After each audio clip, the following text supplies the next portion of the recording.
तो देखिए जरा 16th ग्रुप शुरुआत करते हैं 16th ग्रुप की, सही है ना। बिल्कुल आज वही चलेगा जो हमने पहले पढ़ चुके हैं, मतलब कि 15 ग्रुप के बेसिक में जो था वही 16 ग्रुप के बेसिक में। एग्जाम्पल, जो अपना 16 ग्रुप होता है वो बनता है इन इन एलिमेंट से, oxygen, sulphur, selenium, टेलिनियम and polonium, सही है ना। वहां पर कौन कौन से थे, वहां पे थे nitrogen, phosphorus, arsenic, antimony and bismuthine, ठीक है ना। वहां पर अपने एलिमेंट्स थे। और तुम्हें याद होगा इनमें से स्टार्टिंग के दो होते थे नॉन मेटल, स्टार्टिंग के दो क्या होते थे, नॉन मेटल, और फिर बाद वाले दो मेटलॉइड्स, और लास्ट वाला प्राइमरी मेटल, सही है ना। या फिर तुमने वहां पे मेटल ही पढ़ा था तो इट इज मेटल। ऐसे इसके अंदर होता है, स्टार्टिंग के दो नॉन मेटल होते हैं, देन उसके बाद के दो क्या होते हैं, मेटलॉइड्स होते हैं, एंड देन लास्ट का क्या होता है, प्राइमरी मेटल होता है, ठीक है ना। तो ये अपने होते हैं 16 ग्रुप के एलिमेंट जिसके बारे में हमको पढ़ना है। और इनकी इलेक्ट्रॉनिक कॉन्फ़िगरेशन तुम निकाल ही चुके हो, दैट इज NS2 NP4। देख लो सबके लास्ट में क्या आ रहा है, NP4 NP4 NP4 NP4, और उससे पहले क्या आ रहा है, S2 S2 S2 S2। तो सिंपल सी बात, इनकी जर्नल इलेक्ट्रॉनिक कॉन्फ़िगरेशन होती है NS2 NP4, वही बात है। और एटॉमिक और आयनिक रेडिया है, ऊपर से नीचे आने पर दिख रही है तुमको, शेल्स इंक्रीज हो रही है, शेल्स इंक्रीज हो रही है तो एटॉमिक और आयनिक रेडियास भी ऊपर से नीचे आने पर इंक्रीज होती है। ऊपर से नीचे आने पर साइज बढ़ रहा है, साइज बढ़ रहा है तो आयनेशन एनर्जी घटेगी, सही है ना। सारी वही बातें हैं, इलेक्ट्रॉन गेन एंथैल्पी घटेगी और इलेक्ट्रोनेगेटिविटी भी घटेगी। तो बस नेक्स्ट पेज पे देखना, ये सब बातें लिखी हुई है कि आयनेशन एंथैल्पी ऊपर से नीचे आने पर घटती है due to increase in size, electron gain enthalpy ऊपर से नीचे आने पर घटती है due to increase in size, सही है ना। ऑक्सीजन स्मॉल होता है, इसकी वजह से वो बहुत ज्यादा इलेक्ट्रोनेगेटिव होता है। और ये तो इलेक्ट्रॉन गेन एंथैल्पी है, इलेक्ट्रॉन गेन एंथैल्पी ये बात है कि इलेक्ट्रॉन गेन एंथैल्पी भी ऊपर से नीचे आने पर घटती है, लेकिन इसमें एक एक्सेप्शन है। इसमें बताता हूँ एक्सेप्शन क्या है, एक सेकंड रुको। लेक्सेको इलेक्ट्रोनेगेटिविटी, वही लिखा हुआ है, ऑक्सीजन की हाईएस्ट इलेक्ट्रोनेगेटिव वैल्यू होती है बाय फ्लोरीन, मतलब कि फ्लोरीन के बाद सबसे ज्यादा हाईएस्ट इलेक्ट्रोनेगेटिव फ्लोरीन, फ्लोरीन के बाद ऑक्सीजन, ऑक्सीजन के बाद नाइट्रोजन। तो सबसे ज्यादा इलेक्ट्रोनेगेटिव कौन सा होता है, फ्लोरीन, फिर ऑक्सीजन और फिर नाइट्रोजन। और with in the group decrease होती है electronegativity with increase in atomic number या फिर वो एटॉमिक साइज, ठीक है ना। अब जरा इसमें देखना, इलेक्ट्रॉन गेन एंथैल्पी वाले सेक्शन में सबको लगा था ऊपर से नीचे आने पर इलेक्ट्रो गेन एंथैल्पी डिक्रीज होगी, सही है ना। कहने का मतलब सबसे ज्यादा होनी चाहिए थी ऑक्सीजन की, फिर सल्फर की, फिर सेलेनियम की, फिर टेलेनियम की, और फिर पो की, ठीक है ना, पोलोनियम की। तो ये ट्रेंड अपना चलना चाहिए था, ऊपर से नीचे आने पर इलेक्ट्रॉन गेन एंथैल्पी डिक्रीज होनी चाहिए थी, लेकिन ऐसा होता नहीं है। क्यों नहीं होता, क्योंकि ऑक्सीजन का साइज, एक्सेप्शन देखना, एक्सेप्शन आता है यहाँ पर ऑक्सीजन और सल्फर में। एक्सेप्शन कैसे आता है, ऑक्सीजन का साइज बहुत ज्यादा छोटा होता है एज कंपेयर टू सल्फर। तो अगर मेरे को ऑक्सीजन के आउटर मोस्ट में एक इलेक्ट्रॉन एंटर करवाना है, ऑक्सीजन आउटर मोस्ट में कितने होते हैं, 6 होते हैं, 3 4 5 6। तो अगर मेरे को एक इलेक्ट्रॉन ऑक्सीजन के आउटर मोस्ट में एंटर करवाना है तो मुझे क्या करना पड़ेगा, मेरे को इन 6 इलेक्ट्रॉन्स को साइड हटाना पड़ेगा। फंडा समझ रहे हो, सल्फर है, सल्फर बहुत बड़े साइज का है, बड़े साइज का है तो इसके अंदर इलेक्ट्रॉन्स जो है दूर दूर होंगे, दूर दूर होंगे, 1 2 3 4 5 6, सही है ना। ये दो दो इलेक्ट्रॉन्स हैं, तो अगर इलेक्ट्रॉन आना चाहेगा तो इलेक्ट्रॉन आसानी से एंटर हो जाएगा, और इलेक्ट्रॉन एंटर होने के बाद ये कुछ एनर्जी रिलीज कर देगा। क्या कर देगा, ये कुछ एनर्जी रिलीज कर देगा। लेकिन अगर मेरे को ऑक्सीजन में इलेक्ट्रॉन एंटर कराना है, पहली बात तो इलेक्ट्रॉन एंटर हो ही नहीं पाएगा। क्यों नहीं हो पाएगा, क्योंकि बहुत छोटे साइज का है, सारे के सारे अंदर के इलेक्ट्रॉन क्या करेंगे, इससे रिपेल करेंगे। क्यों, ये भी नेगेटिव, आने वाले इलेक्ट्रॉन भी नेगेटिव, दोनों आपस में क्या करेंगे, रिपल्शन करेंगे ड्यू टू नेगेटिव नेगेटिव। तो इनके बीच में हो गया रिपल्शन, इसलिए अंदर डालना बहुत ज्यादा मुश्किल है इलेक्ट्रॉन को। तो अपने को क्या करना पड़ेगा, बाहर से कुछ एनर्जी देनी पड़ेगी, समझ रहे हो। मतलब कि मेरे को इसको बाहर से कुछ एनर्जी देनी पड़ेगी ताकि इसके इलेक्ट्रॉन्स थोड़े से साइड साइड हो जाएं। साइड साइड मतलब कि ऐसे देखो जरा, एक इलेक्ट्रॉन के आने की जगह बना लेंगे इसके इलेक्ट्रॉन्स, 1 2 3 4 5 1 2 3 4 5 6। देखो जरा, जब मैंने इसको एनर्जी दी तो इनने क्या करी, एनर्जी देने के बाद इलेक्ट्रॉन थोड़े साइड साइड हो गए। अब मैं आसानी से इसके अंदर एक इलेक्ट्रॉन डाल सकता हूँ, ठीक है ना। ये वाला इलेक्ट्रॉन मैं आसानी से इसके अंदर यहाँ पर प्लेस कर सकता हूँ, क्योंकि जैसे मैंने इसको एनर्जी दी, जो इलेक्ट्रॉन्स इसको आने नहीं दे रहे थे, मैंने क्या करा, उनको साइड साइड कर दिया, तो इसी वजह से इलेक्ट्रॉन अंदर आ गया और आने के बाद इसने कुछ एनर्जी रिलीज कर दी।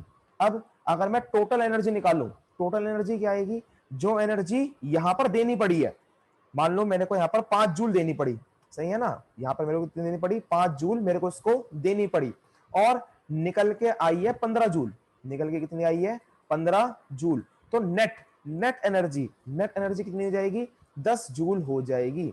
फंडा समझ में आ रहा है, क्योंकि अगर मैं एनर्जी दूंगा तो वो कैसी रहेगी, पॉजिटिव रहेगी, और अगर एनर्जी रिलीज होगी तो फिर वो कैसी रहेगी, नेगेटिव। तो अगर मैं नेट निकालूंगा तो नेट आ जाएगा माइनस का 10 जूल, सही है ना, 5 देनी पड़ी, 15 निकली, नेट क्या आ गई, माइनस का 10 जूल, सही है। तो इसी वजह से सल्फर की इलेक्ट्रॉन गेन एंथैल्पी ज्यादा होती है एज कंपेयर टू ऑक्सीजन।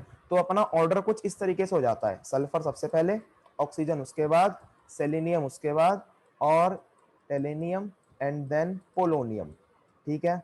ये फंडा समझ में आया, ऑर्डर हो जाता है ये, जबकि एक्सपेक्टेड होता है ऊपर वाला, रहेगा, ठीक है ना। तो आयनेशन एंथैल्पी वाला पॉइंट में यही है कि अपने को 16 ग्रुप की जो आयनेशन एंथैल्पी होती है वो कम होती है, लेकिन इसमें एक बात हो रहा है, यहाँ पर देखना जरा, यहाँ पर फर्स्ट लिखा हुआ है, फर्स्ट, अगर मैं इस फर्स्ट की जगह सेकंड कर दूं तो क्या होएगा, उसका रीजन सुनना जरा।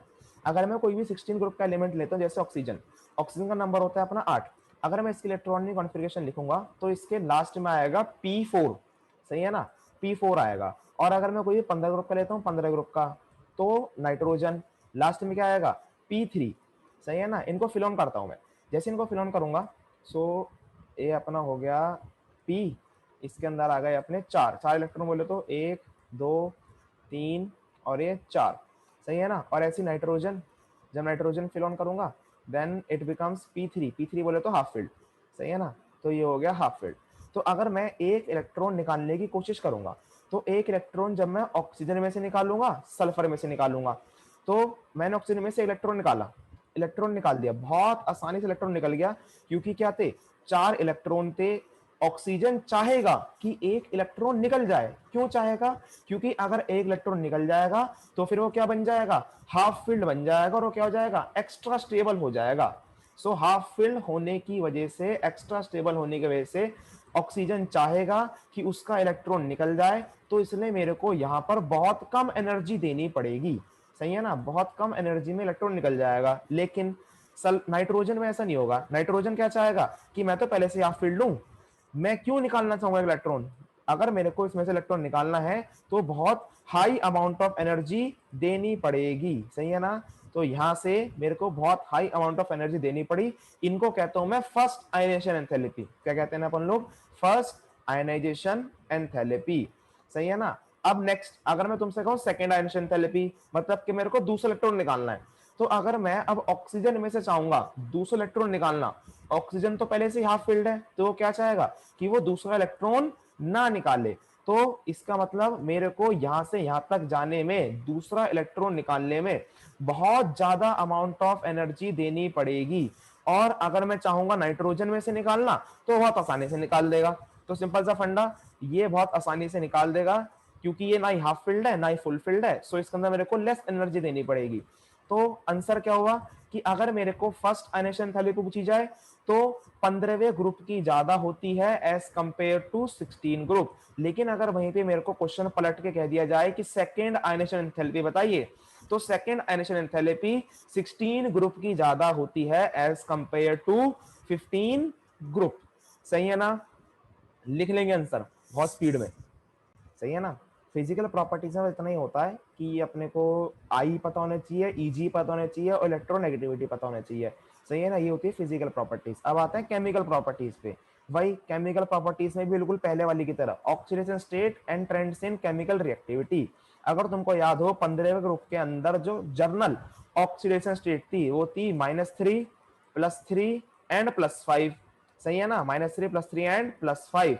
ऐसी 16 ग्रुप के अंदर जर्नल ऑक्सीडेशन स्टेट होती है -2 +4 एंड +6, सही है ना, -2 +4 एंड +6। अगर तुमको याद हो लास्ट टाइम में मैंने बताया था -3 की जो स्टेबिलिटी होती है वो ऊपर से नीचे जाने पर डिक्रीज होती है, सही है ना। -3 की स्टेबिलिटी ऊपर से नीचे आने पर डिक्रीज होती है। रीजन क्या था, क्योंकि नेगेटिव ऑक्सीडेशन स्टेट नहीं चाहेगा मेटल रखना, मतलब कि मेटल कभी भी नहीं चाहता कि उसके ऊपर नेगेटिव ऑक्सीडेशन स्टेट आए, और ऊपर से नीचे जाने पर अपना मेटेलिक करैक्टर बढ़ता है। नीचे वाले मेटल होते हैं तो वो कभी नहीं चाहे कि वो नेगेटिव ऑक्सीडेशन स्टेट गेन करे, तो इसी वजह से ऊपर से नीचे आने पर माइनस वाली ऑक्सीडेशन स्टेट घटती है। ये देख लो, वही लिखी हुई है, the stability of -2 oxidation state decreases down the group.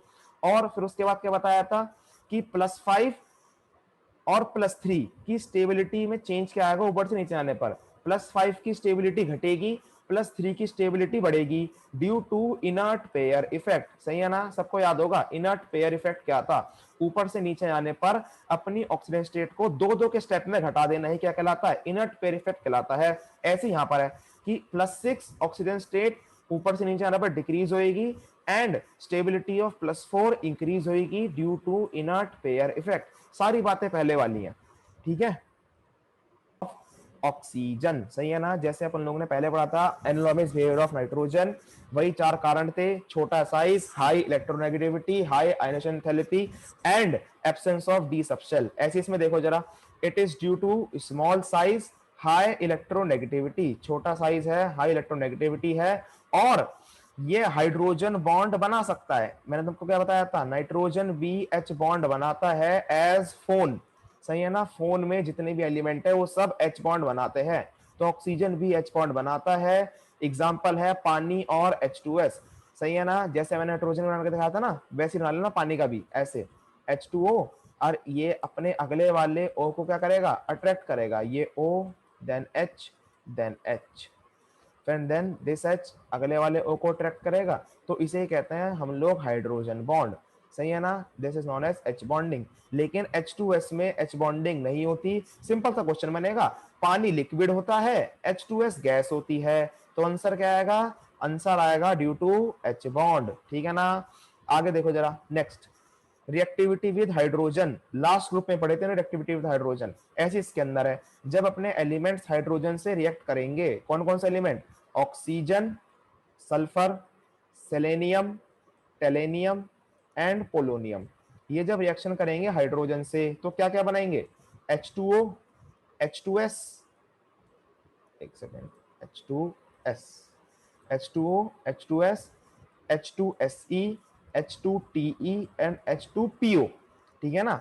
जो बातें वहां पे बताई थी वही बातें यहाँ पर है। ऊपर से नीचे आने पर एसिडिक करैक्टर इंक्रीज होगा, ऊपर से नीचे आने पर एसिडिक करैक्टर इंक्रीज होगा। क्यों इंक्रीज होगा, क्योंकि नीचे वाले का साइज बड़ा है, साइज बड़ा है तो बॉन्ड लेंथ बड़ी है, बॉन्ड लेंथ बड़ी है तो तोड़ने में आसानी रहेगी। तो सिंपल सा फंडा, ऊपर से नीचे आने पर अपना साइज बढ़ेगा, साइज बढ़ेगा तो बॉन्ड लेंथ भी इंक्रीज होएगी। एग्जाम्पल ये देखो, ये H2PO है, हाइड्रोजन पोलोनियम, बहुत बड़े साइज का पोलोनियम, उसके साथ बड़े बड़े बॉन्ड, एंड देन उसके बाद अगर मैं बनाऊं पानी, ये देखो जरा, छोटा सा पानी, H2O, 2 हाइड्रोजन और 1 ऑक्सीजन, ये hydrogen and this is oxygen. तो देखो जरा, ये छोटा बॉन्ड तोड़ने मुश्किल, बड़ा बॉन्ड तोड़ने में आसान, तो ये ज्यादा एसिडिक होगा और ये कम एसिडिक होगा।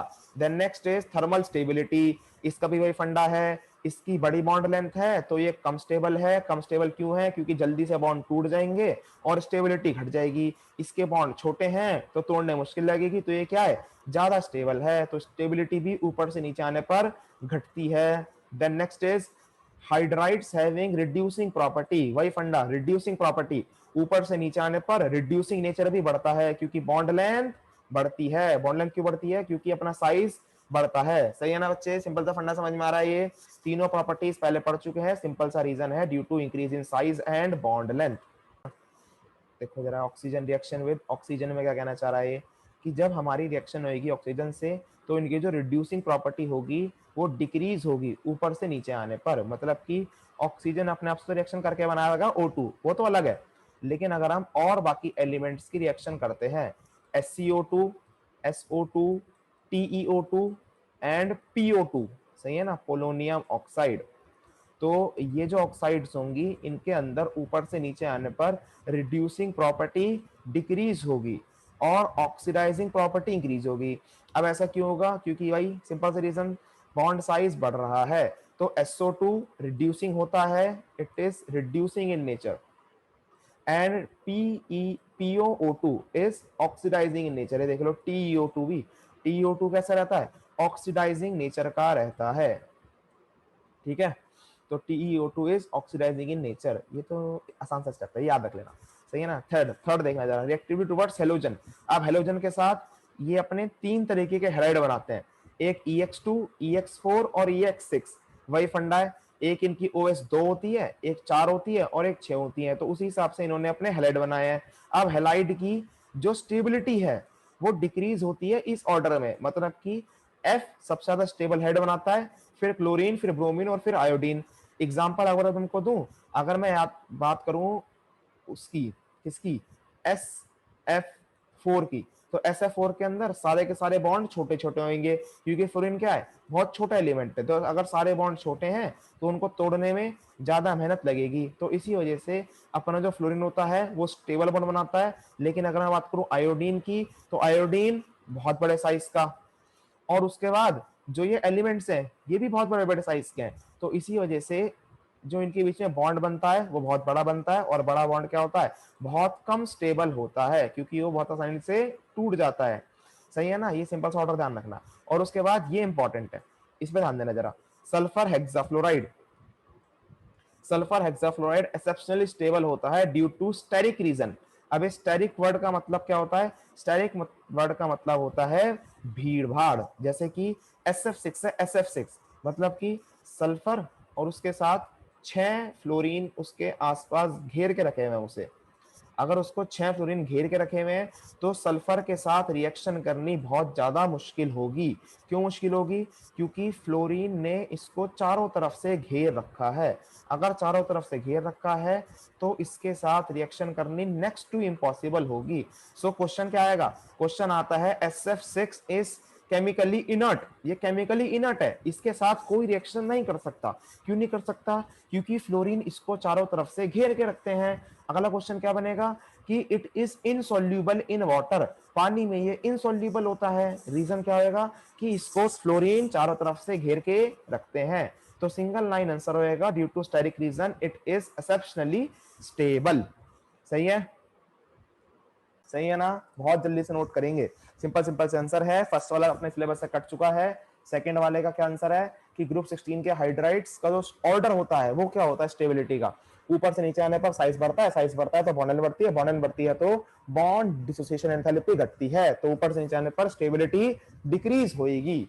Then next, due to H bond, पानी लिक्विड है, H2S गैस है due to H bond. And then last, H2S less acidic होता है एज कंपेयर टू H2TE। क्यों होता है, क्योंकि H2TE के अंदर हाइड्रोजन निकालना आसान है, क्योंकि बॉन्ड लेंथ बड़ी है, सही है ना, और H2S में हाइड्रोजन निकालना मुश्किल है, तो इसकी वजह से कम एसिडिक होता है और ये हाईली एसिडिक होता है, ठीक है। तो ये थे अपने ग्रुप 15 के जर्नल प्रॉपर्टीज।